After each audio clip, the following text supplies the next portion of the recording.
அனைவருக்கும் வணக்கம். சில தினங்களாக சோசியல் மீடியாவில் ஒரு விஷயம் வந்து வைரலாக போய்கொண்டிருக்கு. என்னென்னு சொன்னால், யாழ்ப்பாணத்தை சேர்ந்த குமரன் மாஸ்டர் குமரன் சார் ஒரு சொன்ன கருத்தொண்டு பலவாறு விமர்சிக்கப்பட்டு கொண்டிருக்கு. அவர் என்ன சொல்லியிருக்கிறான்னு சொன்னால், ஒரு ஆசிரியருக்குரிய நிலையிலிருந்து எவ்வளவு மாணவர்களுக்கு என்ன மாதிரி புத்தி சொல்லணுமோ அதை தான் சொல்லியிருக்கிறார். என்ன விஷயம் ஒன்று விளங்கியிருக்க உங்களுக்கு, நடிகர் விஜயை பற்றி சொல்லியிருக்கிறார்.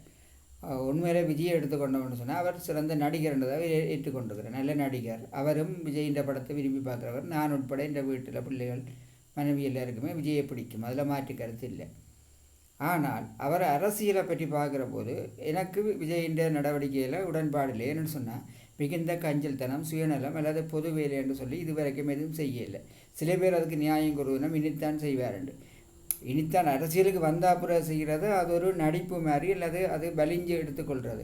ஒருவர் மக்களுக்கு உதவி செய்கிறது, ஏழைகளுக்கு உதவி செய்கிறது, அவரை பிறப்பில் பெறணும். இந்த KBY பாலா, அறந்தாங்கி நிசா, வெள்ளம் வந்த நேரம் அந்த அறந்தாங்கி நிசா தண்டை வாகனத்தில் இவ்வளவு தூரத்திலிருந்து வந்து பல உதவிகளை செய்திருக்கிறார்.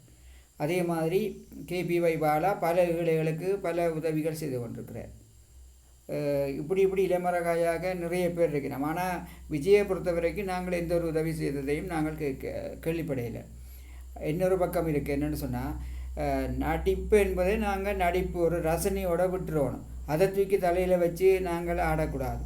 அதைத்தான் அந்த குமரன் சார்னு சொன்னவர். என்னென்னு சொன்னால், நாங்கள் அவர் இன்னொரு கதையும் சொல்கிறார். இலங்கை மக்கள், குறிப்பாக தமிழர்கள், வடபகுதி தமிழர்கள் எவ்வளவு இன்னல்களை அனுபவித்தவர்கள், எவ்வளவு குண்டு சந்தங்கள் யுத்தங்களுக்குள்ளே வாழ்ந்தவர்கள், எத்தனை உயிரிழப்புகளை தாண்டி வந்தவர்கள், அப்படிப்பட்ட அந்த பிள்ளைகள் தான் அவர்கிட்ட படிக்குது. அப்போ அந்த பிள்ளைகளோட எதிர்காலம் நல்லா இருக்க வேணும். அவர்கள் சுயசிந்தனையுடன் பகுத்தறிவுடன் தங்களுடைய எதிர்காலத்தை நல்ல மாதிரி அமைத்து கொள்ளணும் என்று ஒரு ஆசிரியர் என்ற அடிப்படையில் சொல்கிறார். இதை பற்றி நான் சொல்லுவேன், விமர்சிக்கிறார்கள் படிப்பறிவில் குறைஞ்சாக்கள், பகுத்தறிவில் குறைஞ்சாக்கள், அல்லது ஒரு சினிமா போதையில் இருக்கிறார்கள். இப்போ நான் உங்கள்கிட்ட கேட்குறேன், நடிகர் விஜயை பின்பற்றி ஒரு சமூகத்தில் நடக்கிற நல்ல விஷயத்தை சொல்லுங்க. பொடியல் மோட்டர் சைக்கிள் ஓடி தலைகளாடி அடிபடி சாகிறது, காதல் என்று சொல்லி பல பிரச்சனைகளுக்கு முகம் கொடுக்குறது, போதவசுக்கு அடிமையாகிறது, எப்படியான விஷயந்தான் இந்த இளைய சந்ததியிட்ட அதிகமாக இருக்குது. இதுக்கு விஜய் காரணம் என்று சொல்ல வரையில்லை. ஆனால் விஜயின் படத்திலிருந்து எடுத்துக்கொள்ளக்கூடியது என்ன,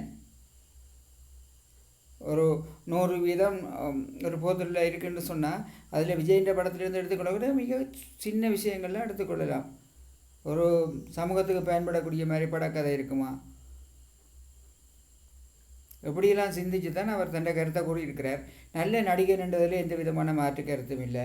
ஆனால் தலையில் தூக்கி வச்சு அரசியல் ரீதியாக கொண்டாடுறதுக்கு எனக்கும் உடன்பாடு இல்லை. என்னென்னு சொன்னால், அரசியல் ரீதியாக அவர் அரசியலில் எம்ஜிஆரை போலையோ அல்லது வேறு வகையிலையோ மக்களுக்கான பணிகளை செய்த ஒருவர் அல்ல.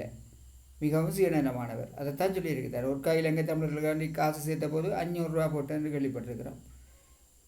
சரி, நன்றி, வணக்கம். உங்களோட வாழ்க்கையை பாருங்கள். உங்கள் உயர்வு உங்கள் கையில் தான் இருக்குது. மற்றவர்கள் வரமாட்டார்கள். நீங்கள் படித்து நல்லா வரணும். நாளைய சந்ததி, உங்களோட சந்ததி நல்லா இருக்கணும். இன்றைக்கு நீங்கள் நல்லா படித்து வந்தால் தான் நாளைக்கு உங்களோட பிள்ளைகளும் நல்லா இருக்குங்கள். அந்த மனநிலையில் தான் அவர் அந்த கருத்தை சொல்லியிருக்கிறார். தயவுசெய்து நல்ல ஆசனை பற்றி தவறாக விமர்சிக்க வேண்டாம். அவரை ஊடாக பல பேர் வந்திருக்கிறார். பல விற்பனர்கள், வைத்தியர்கள், பொறியியலாளர்கள், கணனி தொழில்நுட்பவியலாளர்கள், இப்படி நிறைய பேர் அவர்கிட்ட பாசறையிலேருந்து வந்திருக்கணும், அவர்கிட்ட கல்வி நிலையத்திலிருந்து வந்திருக்கணும். அப்படிப்பட்ட ஒரு மனுஷனை தவறாக விமர்சிக்காதீங்க. இப்படியான ஆக்கள் எங்களோட நாட்டுக்கு தேவை, எங்களோட சமூகத்துக்கு தேவை. இப்படி நீங்கள் விமர்சனம் என்ற வகையில் சாரமாற அடித்து அப்படியான ஆக்களை மௌனிக்க பண்ணி எங்களோட சமூகத்தை, ஏற்கனவே எங்களோட சமூகம் அழிஞ்சு போயிருக்கு, இன்னும் அழிவை கொண்டுட வேண்டாம். நன்றி, வணக்கம்.